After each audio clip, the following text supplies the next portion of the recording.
હવે છે બાયો-સાવર્ટનો નિયમ. આ બાયો-સાવર્ટના નિયમની અંદર મેઈન વસ્તુ એક્ઝામમાં ઘણી બધી વખતે પૂછાયેલો છે. બરાબર? તો આગળ જે થિયરીઓ જોઈ એની અંદર હતું કે જ્યારે વાહક તારમાંથી અથવા વાહકના ગૂંચડામાંથી જ્યારે વિદ્યુત પ્રવાહ પસાર થતો હતો ત્યારે તેના આજુબાજુના વિસ્તારમાં જેમાંથી વિદ્યુત પ્રવાહ પસાર થાય છે એ આખો જે વિસ્તાર છે એમાં વિદ્યુત ક્ષેત્ર ચુંબકીય ક્ષેત્ર શું થતું હતું? ઉત્પન્ન થતું હતું. એ આપણને ચુંબકીય સોય દ્વારા શું થતી હતી? ખબર પડતી હતી. બરાબર છે કે ચુંબકીય સોય એ કોના વર્તન અનુભવતી હતી જેના દ્વારા આપણને ખ્યાલ આવે કે વિદ્યુત પ્રવાહ પસાર કરે તો ચુંબકીય ક્ષેત્ર શું થાય છે? ઉત્પન્ન થાય છે. આ એના પર જ બાયો-સાવર્ટનો નિયમ છે કે બાયો-સાવર્ટનો નિયમ એમ કહે છે કે બાયો-સાવર્ટના નિયમ એ સુવાહકમાંથી પસાર થતા વિદ્યુત પ્રવાહ અને તેના કારણે આયો કે વિદ્યુત પ્રવાહ પસાર થાય છે એ વિદ્યુત પ્રવાહ અને તેના કારણે સુવાહકની આસપાસના વિસ્તારમાં ઉત્પન્ન થતું જે ચુંબકીય ક્ષેત્ર છે એ ચુંબકીય ક્ષેત્ર વચ્ચેનો શું આપે છે? સંબંધ આપે છે. જે વિદ્યુત પ્રવાહ આપણે પસાર કરીએ છીએ સુવાહકમાંથી એ વિદ્યુત પ્રવાહ અને એની અંદરથી ઉદ્ભવતું જે ચુંબકીય ક્ષેત્ર છે એ બંને વચ્ચેનો એ સંબંધ દર્શાવે છે. આમ કે જે આકૃતિમાં દર્શાવ્યા પ્રમાણે આપણે કઈ વિદ્યુત પ્રવાહ ધારિત સુવાહકને કારણે ઉત્પન્ન થતું ચુંબકીય ક્ષેત્ર ડેલ્ટા L લંબાઈના કેટલા લંબાઈના કહે છે? ડેલ્ટા L લંબાઈના અતિ સૂક્ષ્મતમ ભાગમાંથી પસાર થતા વિદ્યુત પ્રવાહના કારણે મળતું ચુંબકીય ક્ષેત્રના સદિશના સરવાળા બરાબર હોય છે. એની અંદરથી વિદ્યુત પ્રવાહ જ્યારે પસાર થાય છે ત્યારે એમાંથી જે ચુંબકીય ક્ષેત્ર ઉદ્ભવે છે એ જે સુવાહક હતો એની લંબાઈ કે છે એના ડેલ્ટા L ના અતિ સૂક્ષ્મ નાનામાં નાનો ભાગ હોય છે એ વિદ્યુત પ્રવાહના કારણે જે ચુંબકીય ક્ષેત્ર મળે છે એનો જે સદિશ એ ટોટલના એના સરવાળા બરાબર હોય છે. પ્રાયોગિક રીતે ડેલ્ટા L લંબાઈ ધરાવતો કેટલી લંબાઈ છે એટલે ડેલ્ટા L લંબાઈ ધરાવતો કોઈ ભાગના કારણે મળતું ચુંબકીય ક્ષેત્ર B ની નીચેની બાબતો પર શું રાખે છે? આધાર રાખે છે. એની અંદરથી ડેલ્ટા L લંબાઈમાં જ્યારે આપણે વિદ્યુત પ્રવાહ પસાર કર્યો હતો ત્યારે વિદ્યુત પ્રવાહ પસાર કરતા એની અંદર ચુંબકીય ક્ષેત્ર ઉત્પન્ન થતું હતું. એ ચુંબકીય ક્ષેત્ર ઉત્પન્ન થતા તેના નીચેની બાબતો પર આધાર રાખે છે. કહેવાનો મતલબ પહેલી છે એ સુવાહકમાંથી પસાર થતો વિદ્યુત પ્રવાહ જો વધારે પ્રમાણમાં વિદ્યુત પ્રવાહ ઉત્પન્ન થાય તો એટલા પ્રમાણમાં વધારે ચુંબકીય ક્ષેત્ર શું કરી શકાય છે? ઉત્પન્ન. વધારે આંટાવાળું ગૂંચડું હોય બરાબર છે n આંટાવાળું ગૂંચડું તો એમાંથી વિદ્યુત પ્રવાહ પસાર કરે તો પ્રબળ ચુંબકીય ક્ષેત્ર ઉત્પન્ન કરી શકાય છે. તો કે છે પહેલો કે સુવાહકમાંથી પસાર થતો વિદ્યુત પ્રવાહ. બીજું છે સૂક્ષ્મતમ ભાગની લંબાઈ એની લંબાઈ લેન્થ કેટલી રાખી છે? ઓછી લંબાઈ વધારે લંબાઈ એ પ્રમાણે એમ. અને એના પછી કીધું છે કોઈ અવલોકન બિંદુ P અને સૂક્ષ્મતમ ભાગ ડેલ્ટા L વચ્ચેનું અંતર. બરાબર કોઈ બિંદુ લીધો હોય એ બિંદુથી એ જે સૂક્ષ્મતમ ભાગ હોય બરાબર છે એ બંને વચ્ચેનું અંતર એની પછી જે સૂક્ષ્મતમ ભાગ અને તે સૂક્ષ્મતમ ભાગને અવલોકન બિંદુ સાથે જોડતી રેખા એ વચ્ચેનો ખૂણો બરાબર એના પર પણ આધાર રાખે છે.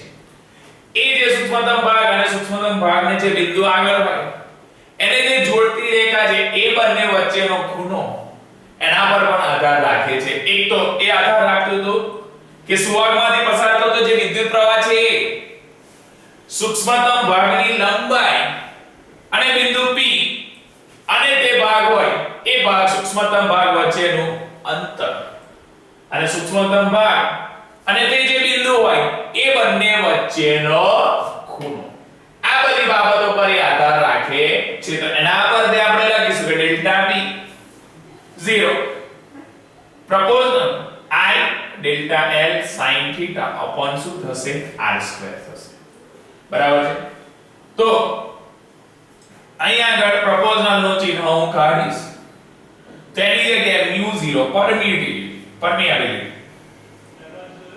mu 0 upon 4 pi I delta L કારણ કે એનો dl sin theta upon શું થશે r square આ જે mu 0 છે એને permeability કહે છે વેક્યુમ ની જે પરિસ્થિતિ લીધી હોય એના પ્રમાણે વેક્યુમ ની permeability પારગમ્યતા જેને ગુજરાતીમાં કહીએ છે mu 0 એ શૂન્યાવકાશની પારગમ્યતા છે permeability જેનું મૂલ્ય 4 પાઈ ગુણ્યા 10 ની -7 ઘાત જેટલું લેવામાં આવે છે જો હવાની પારગમ્યતાનું મૂલ્ય એ mu 0 ની નજીક હોય અહીં શૂન્યાવકાશની વાત કરીએ શૂન્યાવકાશ પછી હવાની વાત કરે છે તો કે એની પારગમ્યતાનું મૂલ્ય mu 0 નું નજીક હોય જે સુવાહકોને કોઈ બીજા માધ્યમમાં મૂકવામાં આવે કયા માધ્યમમાં મૂકવામાં આવે કોઈ બીજા માટે તો શૂન્યાવકાશ માટે mu 0 હતું તો હવા માટે mu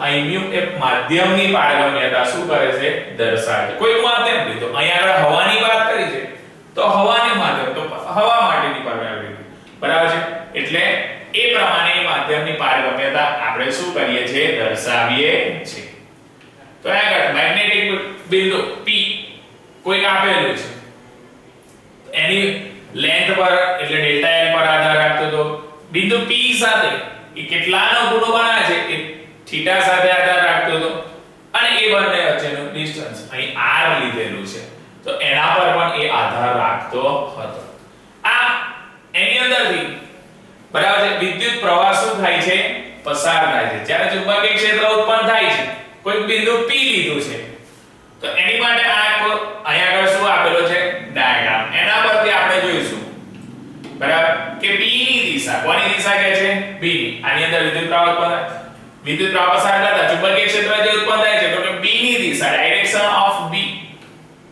તો કોઈ બિંદુએ ચુંબકીય ક્ષેત્ર એ સદિશ રાશિ છે ચુંબકીય ક્ષેત્ર કેવી રાશિ છે સદિશ એટલા માટે કહે છે કારણ કે એ મૂલ્ય અને દિશા બંને દર્શાવે તો સદિશ રાશિ કહેવાય ફક્ત મૂલ્યને દર્શાવે એને અદિશ રાશિ કહેવાય તો ચુંબકીય ક્ષેત્ર એ અહીંયા આગળ કે સદિશ રાશિ છે આ B ની દિશા એ જમણા હાથના નિયમ પરથી નક્કી કરી શકાય છે આ વિદ્યુત પ્રવાહ પસાર કરતા જે ચુંબકીય ક્ષેત્ર ઉત્પન્ન થતું હતું એની અંદર જે વાહકતા હતો જો આમ હતો તો આ આંગળીઓ પ્રમાણે બરાબર એ ચુંબકીય ક્ષેત્રની દિશા લેતા હતા તો નીચેની તરફ જો વિદ્યુત પ્રવાહ આવતો હતો આ જે અંગૂઠો બતાવે છે એ અંગૂઠો એ વિદ્યુત પ્રવાહ પસાર થાય એ બતાવે છે અને આંગળીઓ છે એ ચુંબકીય ક્ષેત્રની શું દર્શાવે છે દિશા દર્શાવે છે એ જ રીતના જો ઉપરની તરફ વિદ્યુત પ્રવાહ હોય તો આ રીતના એટલે કે આનો મતલબ કે જો નીચેની તરફ વિદ્યુત પ્રવાહ હશે તો ક્લોકવાઇઝ ડાયરેક્શનમાં જાય ઉપરની તરફ વિદ્યુત પ્રવાહ હશે તો ચુંબકીય ક્ષેત્રની રેખાઓ એ એન્ટી ક્લોકવાઇઝ ડાયરેક્શન એ રીતના દર્શાવી શકાય છે તો અહીં આગળ એની B ની દિશા દર્શાવી છે તો એ ચુંબકીય ક્ષેત્ર તો કે સદિશ રાશિ કીધી આમ એ B ની દિશા દર્શાવી તો જમણા હાથના નિયમનો ઉપયોગ કરે છે આમ આકૃતિમાં જે દર્શાવ્યું હતું બરાબર છે આ જે ડાયાગ્રામ દર્શાવે એના પરથી કહે છે આકૃતિમાં દર્શાવ્યા પ્રમાણે જો કોઈ એક તારને તમારા જમણા હાથમાં પકડો અને તેની દિશા તમારા અંગૂઠાની દિશામાં હોય છે અંગૂઠો એ આપણો વાહક તાર જેની અંદરથી વિદ્યુત પ્રવાહ પસાર થઈ શકે એ દર્શાવે છે આથી જે વડેલી આંગળીઓ છે કઈ આંગળીઓ વડેલી બરાબર છે અંગૂઠો એ વિદ્યુત પ્રવાહ જે પસાર થાય છે એ વાહક તાર તરીકે લે છે એટલે અંગૂઠાને વાહક તાર કહેશે અને જે આંગળીઓ છે આપણી બીજી બધી આંગળીઓ એ આંગળીઓ ચુંબકીય ક્ષેત્રની શું દર્શાવે છે દિશા દર્શાવે છે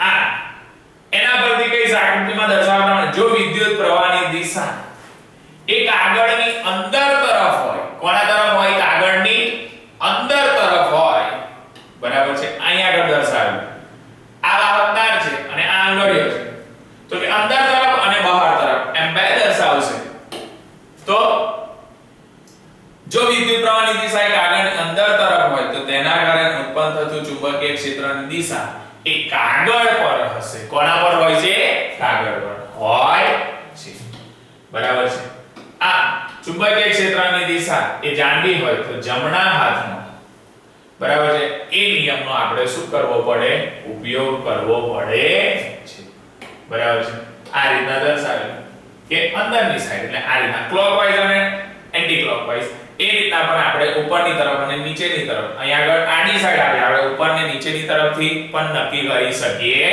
છીએ બરાબર તો આની અંદર આપણે શું નક્કી કરી તો કે ચુંબકીય ક્ષેત્રની દિશા બરાબર છે તો એ દિશા માટે અંગૂઠાને આપણે વિદ્યુત પ્રવાહ જે પસાર થાય વાહક તરીકે લીધો અને જે ચુંબકીય ક્ષેત્ર ઉત્પન્ન થાય છે એ આંગળીઓને આપણે ચુંબકીય ક્ષેત્ર તરીકે શું કર્યું દર્શાવ્યું બરાબર છે એની પછી કે આ બાયો સાવર્ટના નિયમનો ઉપયોગિતા બરાબર છે કઈ રીતના ઉપયોગ થાય છે તો કે આપણે જાણીએ છીએ કે બાયો સાવર્ટનો નિયમ એક ચુંબકીય ક્ષેત્રનું મૂલ્ય આપે છે કોનું મૂલ્ય આપે છે ચુંબકીય ક્ષેત્રનું મૂલ્ય આપે છે તો અલગ અલગ આકારના સુવાહકોની આસપાસ મળતા ચુંબકીય ક્ષેત્રનું મૂલ્ય આ નિયમની મદદથી શું કરી શકાય છે જાણી શકાય છે કીધું કે બાયો સાવર્ટના નિયમનો જે યુઝ કરીએ તો બાયો સાવર્ટના નિયમ પરથી આપણને ચુંબકીય ક્ષેત્રનું મૂલ્ય મળશે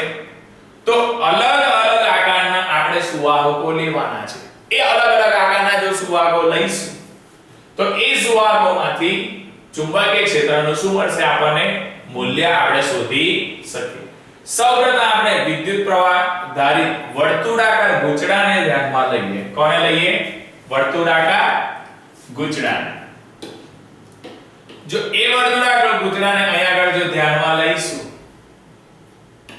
બરાબર તો ચુંબકીય કેન્દ્ર પર જે ચુંબકીય ક્ષેત્ર છે એમાં આકૃતિમાં દર્શાવેલા કોઈ વર્તુળાકાર ગૂંચળાની ત્રિજ્યા એ r લીધી છે વર્તુળાકાર લીધી બરાબર છે તો આની ત્રિજ્યા કેટલી લીધી છે r લીધી છે જે l જેટલી વિદ્યુત પ્રવાહ I એટલો એની અંદરથી વિદ્યુત પ્રવાહ શું થાય છે પસાર થાય છે હવે જો એની અંદરથી વિદ્યુત પ્રવાહ પસાર થાય બરાબર છે તો તેને કેન્દ્ર O પર ઉત્પન્ન થતું ચુંબકીય ક્ષેત્ર શોધવા માટે O પર જે ચુંબકીય ક્ષેત્ર ઉત્પન્ન થાય અહીંયા સેન્ટર કે છે કે વિદ્યુત પ્રવાહ જો આની અંદરથી આપણે પસાર કરીએ અને વિદ્યુત પ્રવાહ પસાર કરે છે એટલે O પાસે જે ઉદ્ભવતું જે ચુંબકીય ક્ષેત્ર છે તો એ ચુંબકીય ક્ષેત્ર શોધવા માટે વર્તુળાકાર ગૂંચળાનો કોઈ અતિ સૂક્ષ્મ વિદ્યુત પ્રવાહનો ખંડ ડેલ્ટા L લઈશું એટલે એની ત્રિજ્યા ઉપર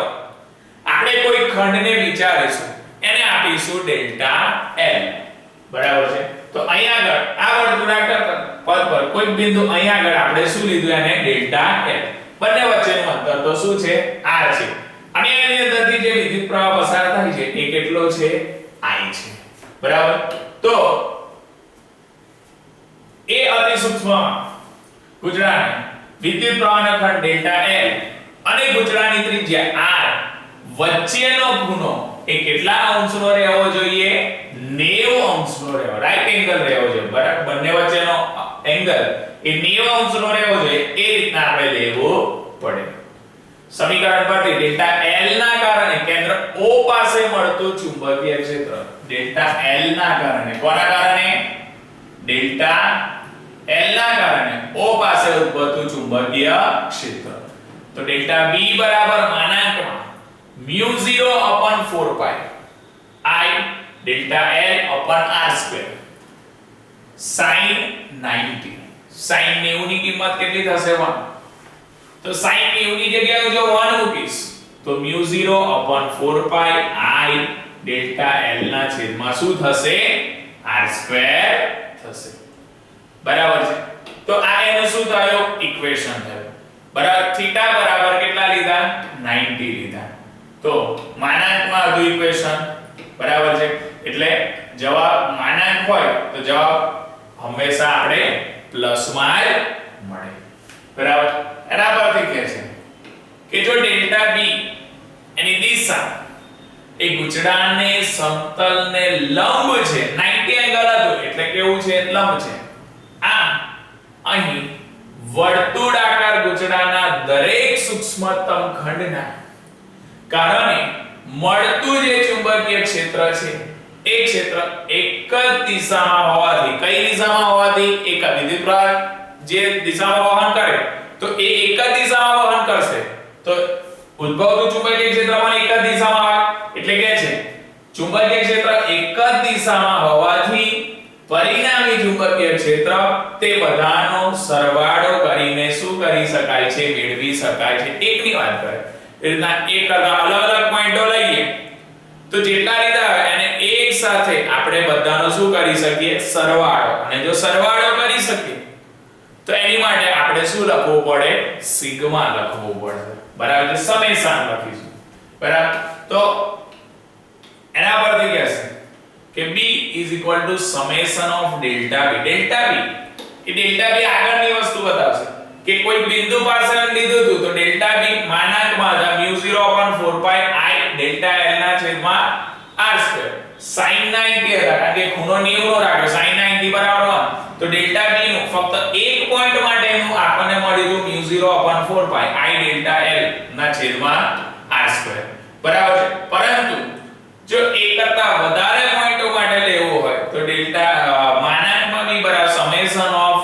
માનાંકમાં ડેલ્ટા b તો mu0I/4 pi r2 એ તો કોમન રહેશે પરંતુ જે summation of delta A summation delta l ને શું થશે મળશે ડેલ્ટા l ને સમેશન મળશે તો એની લેન્થ માટે કહેશે તો એની લેન્થ એના પરિઘ જેટલી હોય કોના જેટલી હોય પરિઘ સરકમફરન્સ જેટલી બરાબર ઇંગ્લિશમાં કે સરકમફરન્સ જેટલી ગુજરાતીમાં કહીએ તો પરિઘ જેટલી હોય છે એટલે mu0I/4 pi r2 એવા ને એવા પરંતુ ડેલ્ટા l માટે પરિઘ જેટલી હોય પરિઘ જેટલી એટલે કે 2 pi r વર્તુળના પરિઘનું સૂત્ર છે 2 pi r એટલે લેન્થ જેટલી હોય એટલે એની 2 pi r આપણે લઈ શકાય એટલે સમેશન ઓફ ડેલ્ટા b એટલે એક કરતા વધારે માટે લેવું હોય તો એ રીતના આપણે લઈ શકીએ આથી જો l જેટલી બરાબર છે l જેટલી લંબાઈ હતી બરાબર તો અહીંયા આગળ કહે છે કે I જેટલો જો વિદ્યુત પ્રવાહ પસાર થાય એની અંદર એ ધરાવતા r ત્રિજ્યાવાળા ગુંચડાને કેન્દ્ર પર મળતું ચુંબકીય ક્ષેત્ર આપણે નીચે પ્રમાણે શું કરી શકીએ દર્શાવી જો I જેટલો વિદ્યુત પ્રવાહ એની અંદરથી પસાર થતો હોય અને ત્રિજ્યા તો આપણને ખબર જ છે કે કેટલી છે r છે એ r ત્રિજ્યાવાળું ગુંચડું એના કેન્દ્ર પર મળતું હોય તો એ ચુંબકીય ક્ષેત્ર તેનું ચુંબકીય ક્ષેત્ર દર્શાવશે બરાબર b mu0/2r into I I જેટલો વિદ્યુત પ્રવાહ પસાર થાય છે અને એની ત્રિજ્યા કેટલી છે r છે એટલા માટે એનું જે બનશે તો માનાંકમાં b બરાબર mu0I/2r થશે બરાબર છે આ જો ગુંચડું n આટાનું બનેલું હોય પેલા એક આટા માટેની વાત કરી બરાબર જો ગુંચડામાં એક કરતા વધારે એટલે કે n આટાનું જો બનેલું હોય તો તેના કારણે મળતું ચુંબકીય ક્ષેત્ર એ નું સૂત્ર આપણને મળશે કે b બરાબર mu0NI/2r તો અહીંયા સિંગલ માટે તો mu0/2r into I તો હતું પરંતુ જો n આટાવાળું ગુંચડું હોય કેટલા આટાવાળું n તો n વડે શું કરવા પડે મલ્ટીપ્લાય કરવા પડે એટલે માનાંકમાં b બરાબર એનું થશે mu0NI/2r બરાબર છે તો અહીં n આટાના ગુંચડાની શું કરી વાત કરી તો કે છે કે વિદ્યુત પ્રવાહ ધારિત ગુંચડાના કારણે મળતા એ ચુંબકીય ક્ષેત્રની દિશા શોધવા માટે આપણે બીજો નિયમ અંત્ય બિંદુ તરીકે આપણે શું કરીએ છીએ અને ઓળખીએ છીએ એ તો કે વિદ્યુત પ્રવાહ ધારિત ગુંચડાને કારણે જે ચુંબકીય ક્ષેત્ર હતું એ ચુંબકીય ક્ષેત્રની જે દિશા જાણવી હતી એ દિશા બીજા નિયમના અંત્ય બિંદુ તરીકે આપણે શું કરીએ લઈએ તો એ અંત્ય બિંદુ ચુંબકીય ક્ષેત્રની દિશા એ અંત્ય બિંદુની વાત કરે તો અંત્ય બિંદુ માટે કહેશે જ્યારે અવલોકનકાર એ વર્તુળાકાર ગુંચડાને તેના કોઈ પણ એક છેડા પરથી નીચે છે બરાબર છે એક છેડા પરથી તે નીચે છે ત્યારે તેને વિદ્યુત પ્રવાહ એ ઘડિયાળના કાંટાની દિશામાં વહેતો દેખાય છે. પહેલા ઘડિયાળના કાંટાની દિશામાં એટલે ક્લોકવાઇઝ ડાયરેક્શનની વાત કરે કે અવલોકનકાર એ વર્તુળાકાર ગુચડાને તેના કોઈ પણ એક છેડા પરથી નીચે છે, બરાબર છે, કોઈ પણ એક છેડા પરથી એ કેવો છે, નીચે છે, ત્યારે તેને વિદ્યુત પ્રવાહ એ ઘડિયાળના કાંટાની કઈ દિશામાં, એની પોતાની દિશામાં વહેતો હોય, પોતાની દિશામાં શું થતો હોય, વહેતો હોય, એ રીતના વાર્તા શું કરી આપણે દર્શાવી શકીએ છીએ, બરાબર છે.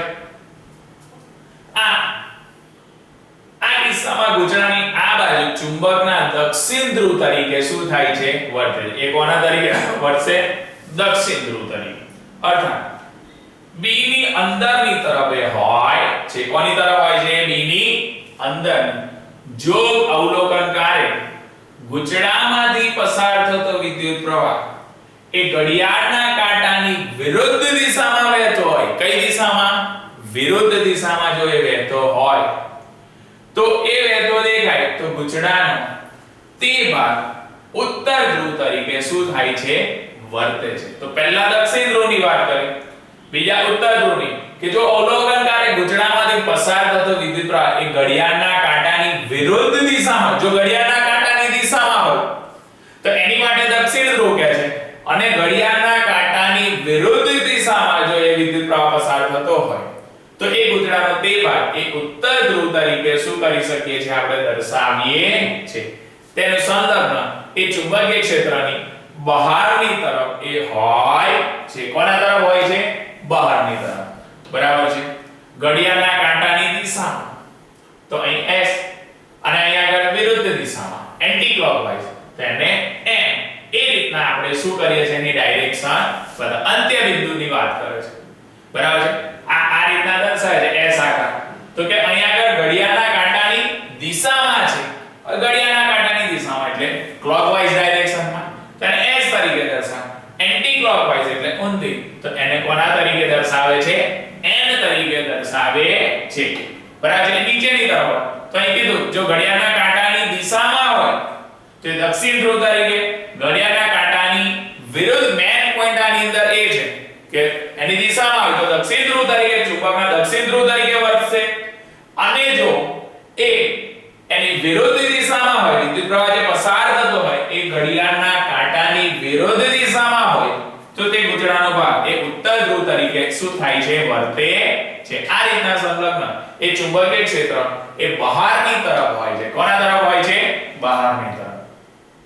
જ્યારે અવલોકનકાર એ વર્તુળાકાર ગુચડાને તેના કોઈ પણ એક છેડા પરથી નીચે જાય છે, કયા છેડા પરથી, કોઈ પણ એક છેડા પરથી જ્યારે એ નીચે જાય છે ત્યારે તેને વિદ્યુત પ્રવાહ એ ઘડિયાળના કાંટાની દિશામાં વહેતો દેખાય છે. નીચેની તરફ જશે, બરાબર છે, નીચેની તરફ એટલે રાઈટ હેન્ડ સાઈડની વાત કરે, આ રીતના જતો હોય તો એ એના ઘડિયાળના કાંટાની દિશામાં વહેતો હોય એવો આપણને શું થાય છે, દેખાય છે.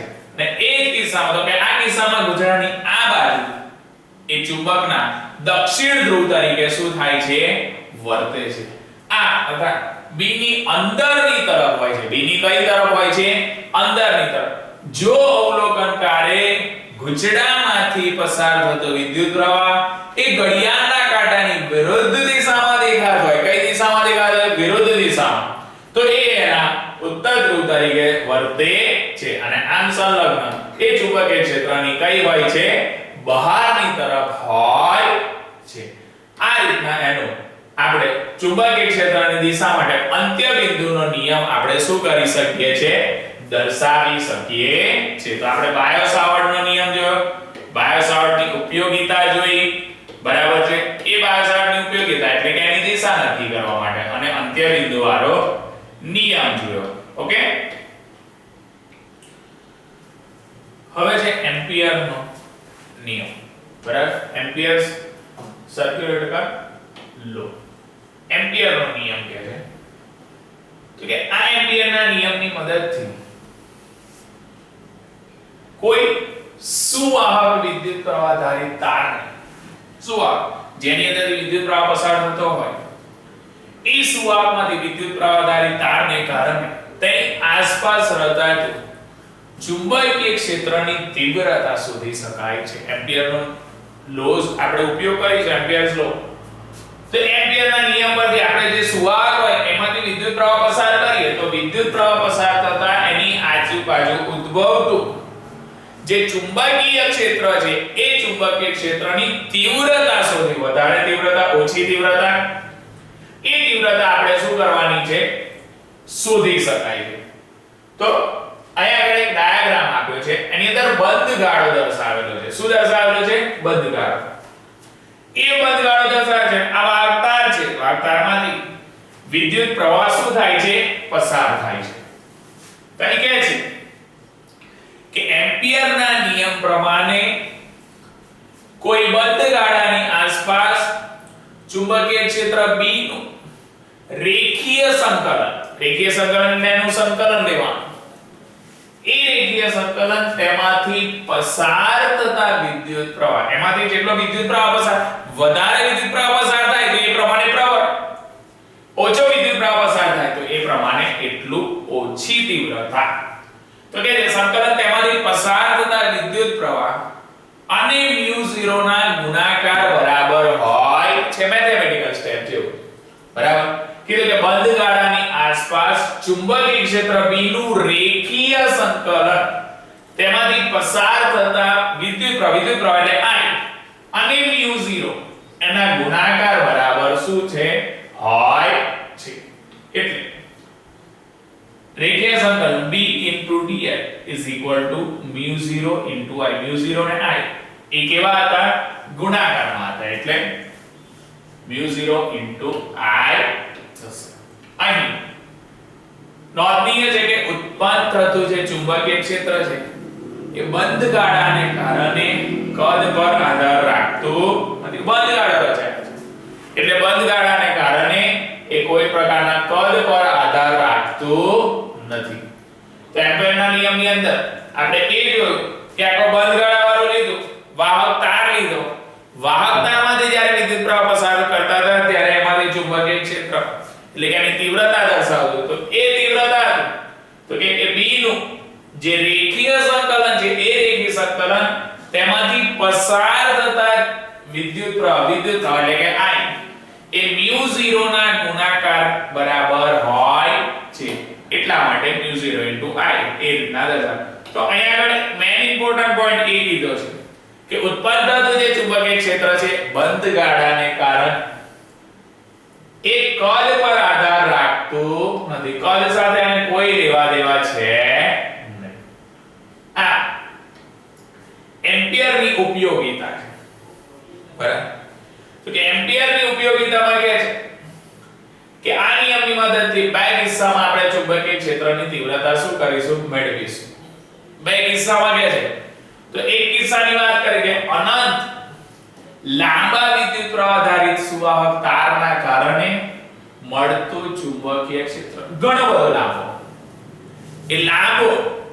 એ લાંબા તારમાંથી એટલે વિદ્યુત પ્રવાહ આધારિત સુવાહક તારના કારણે એની અંદર જે ચુંબકીય ક્ષેત્ર ઉદ્ભવે છે તો એ ચુંબકીય ક્ષેત્રની વાત કરે. બરાબર? અનંત લાંબા કહે છે, વધારે લાંબા. તો કે અનંત લંબાઈના વિદ્યુત પ્રવાહ આધારિત તાર અથવા સુવાહક એ POQ માંથી I જેટલો વિદ્યુત પ્રવાહ એની અંદર શું થાય છે? પસાર થાય છે. બરાબર છે? અનંત લંબાઈનો આ બાજુ P અને આ બાજુ Q વચ્ચે O. તો અનંત લંબાઈનો આ વાહક તાર લીધો છે. એ વાહક તારમાંથી વિદ્યુત પ્રવાહ શું કરે છે? પસાર કરે છે. પરંતુ I જેટલો વિદ્યુત પ્રવાહ એની અંદરથી શું થાય છે? પસાર થાય છે. તો એ વિદ્યુત પ્રવાહ I જેટલો વિદ્યુત પ્રવાહ પસાર થાય તો ઉપરાંત r ત્રિજ્યા વાળું કોઈ એક બંધ ગોળો આકૃતિમાં દર્શાવ્યા પ્રમાણે સમતલમાં શું કરેલો છે? એને ગોઠવાયેલો છે. બરાબર છે? આખો આ શું દર્શાવશે? બંધ ગાળો રચાવશે. એ બંધ ગાળો દર્શાવશે એ રીતના એને રચ્યો છે. વચ્ચે વાહક તાર છે. તો એના પરથી બનાવશે કે સિગ્મા એની અંદર બિંદુ પ્રમાણે જે વિદ્યુત પ્રવાહ પસાર થાય તો ચુંબકીય ક્ષેત્ર ઉત્પન્ન થાય. તો એની માટે કહે છે summation of beta into d બરાબર beta into 2 pi. એની જે લેન્થ છે એ વર્તુળના પરિઘ જેટલી, કારણ કે r ત્રિજ્યા છે, બરાબર છે, r ત્રિજ્યાનું એક વર્તુળ છે અને છેલ્લા પરિઘ પર કોઈ બિંદુ b લીધું છે, તો એની જે લંબાઈ આપણે કરીએ વર્તુળ માટે તેના પરિઘ જેટલી થાય એટલે 2πr જેટલી, એટલે સમેશન b dl બરાબર b 2πr બરાબર સૂક્ષ્મ લંબાઈ dl એટલે એની લંબાઈ, તો 2πr થશે, બરાબર છે। એ જો 2πr થશે તો એના પરથી આપણે b 2πr બરાબર છે, એની અંદર એમ્પિયરનો લો અપ્લાય કરી તો માનાંકમાં b 2πr બરાબર b dl તો μ0 I એના પ્રમાણે આપણે શું કરી શકીએ છે, મૂકી શકીએ છીએ।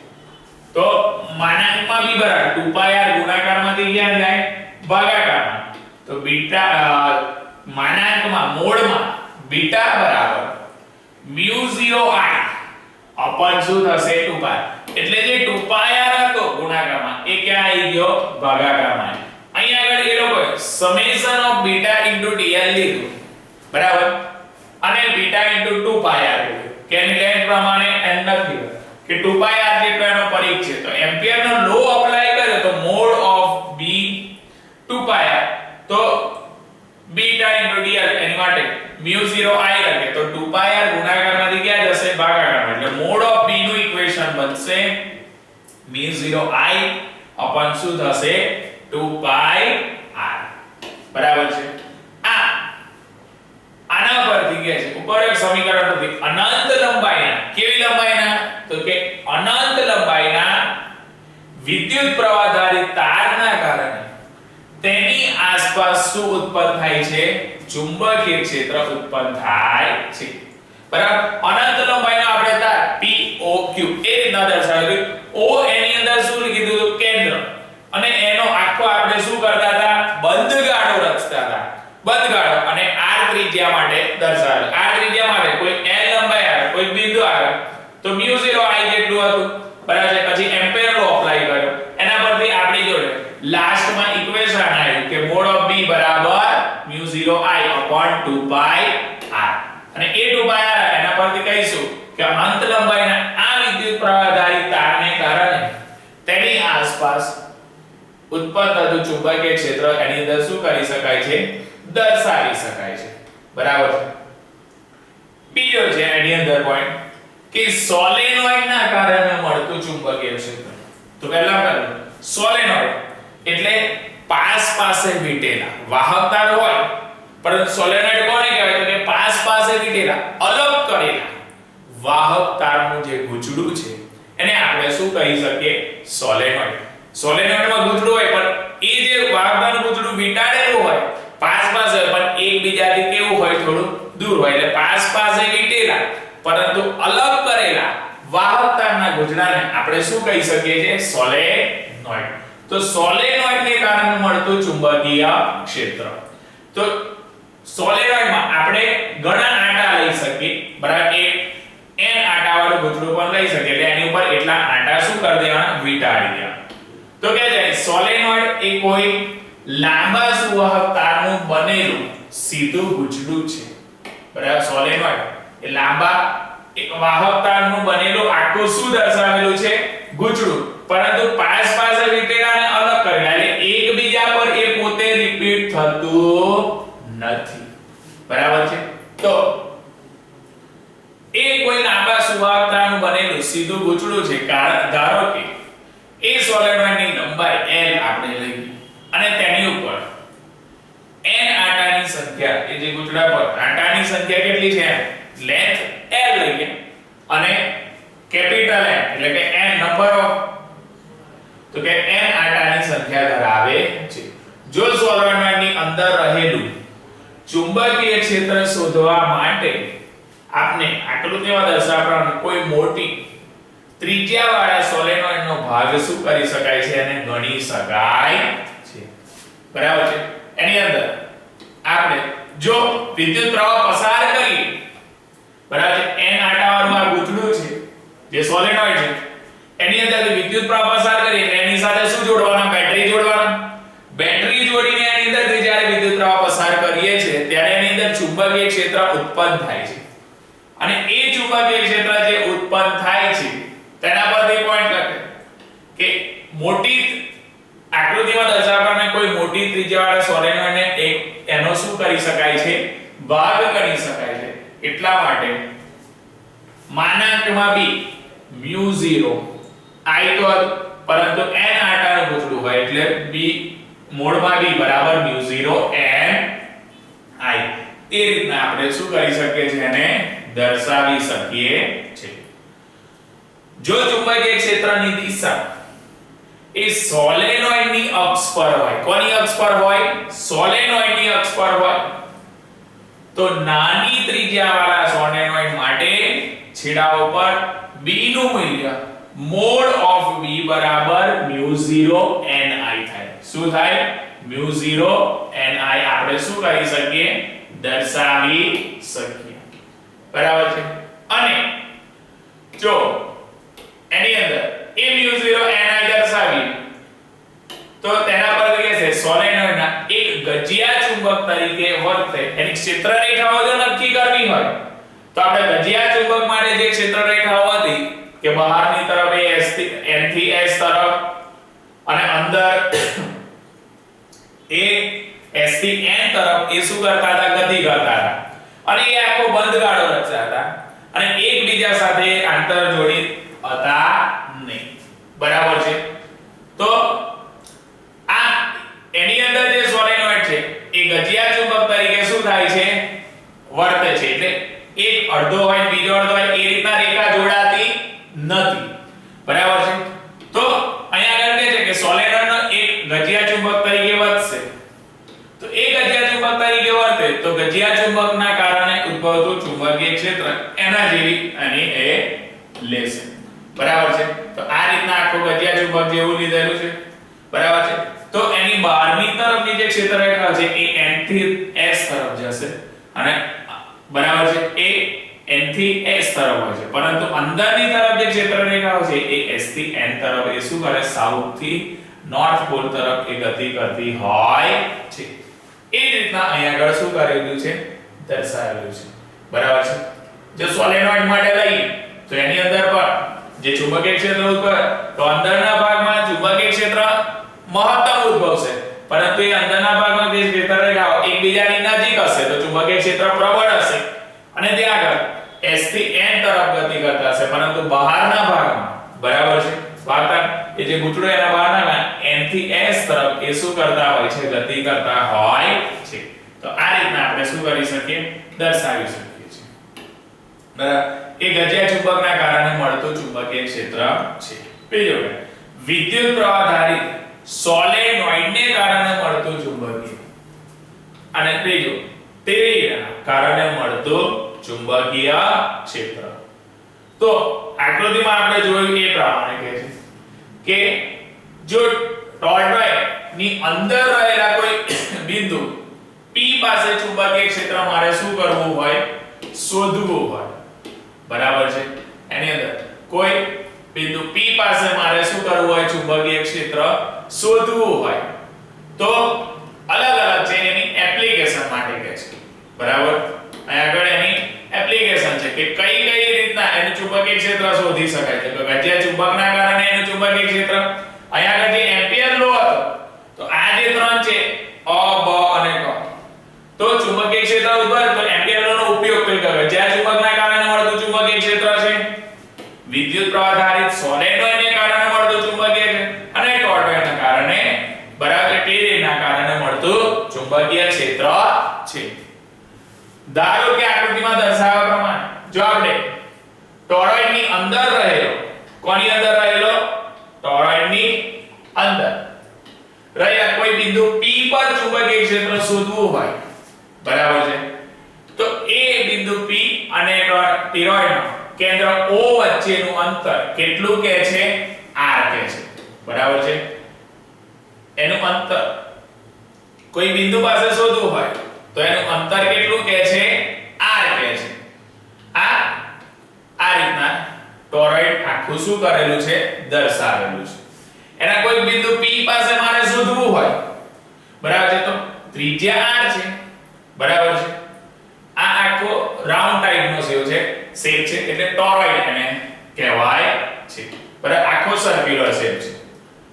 તો એના પરથી કહેશે કે કોઈ બિંદુ P પાસે મારે જો ચુંબકીય ક્ષેત્ર શોધવું હોય તો બિંદુ P અને ટોરોઇડનું કેન્દ્ર O એ બંને વચ્ચેનું અંતર કેટલું છે r છે.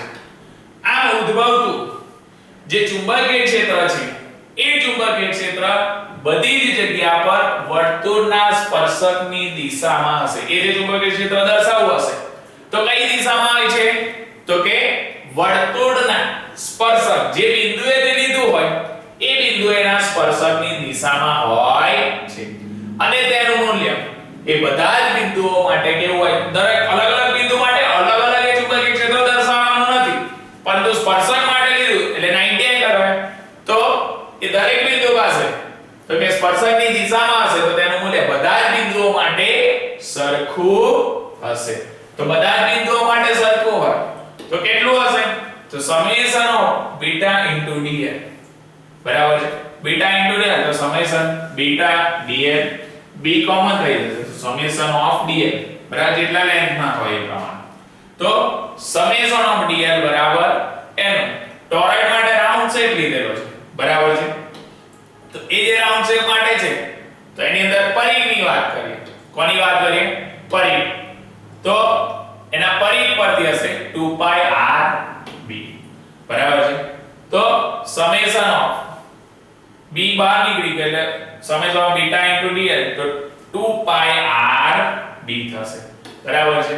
આખું રાઉન્ડ શેપમાં છે બરાબર તો 2πrb એની ઉપર શું કરી શકે સમેશન ઓફ dl 2πr તો અહીંયા 2πr નું કહે તો 2πrb summation of beta into dl બરાબર 2πrb સર્કમ્ફરન્સ માટે એટલે કે પરિઘ પરથી.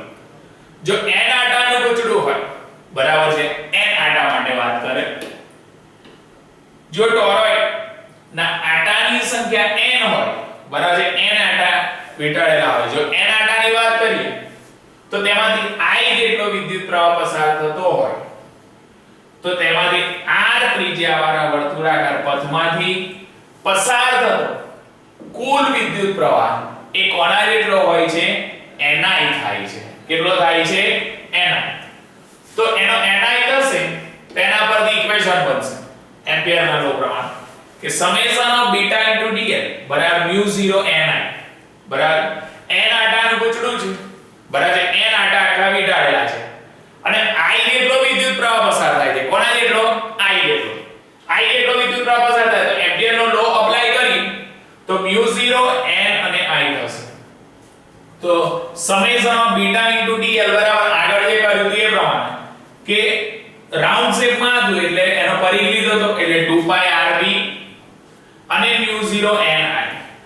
તો b નું ઇક્વેશન મારે ચુંબકીય ક્ષેત્ર માટેનું બનાવવું હોય તો b ધ્યાન દે 2πr જે ગુણાકારમાં છે એ ક્યાં આવશે ભાગાકારમાં આવશે એટલે b બરાબર μ0 ni અપોન શું થશે 2πr થાય છે બરાબર છે. બીટા b બરાબર μ0 ni અપોન શું થશે 2πr લઈશું બરાબર. આ રીતના એના ઉપયોગ અલગ અલગ શું કરીએ છીએ આપણે દર્શાવીએ છીએ. તો આ ટોરોઇડના કારણે જે મળતું ચુંબકીય ક્ષેત્ર એ શું કર્યું આપણે દર્શાવ્યું. તો ટોરોઇડની અહીંયા આગળ જે ફિગર છે એ શું છે સર્ક્યુલર શેપમાં એ ઇમ્પોર્ટન્સ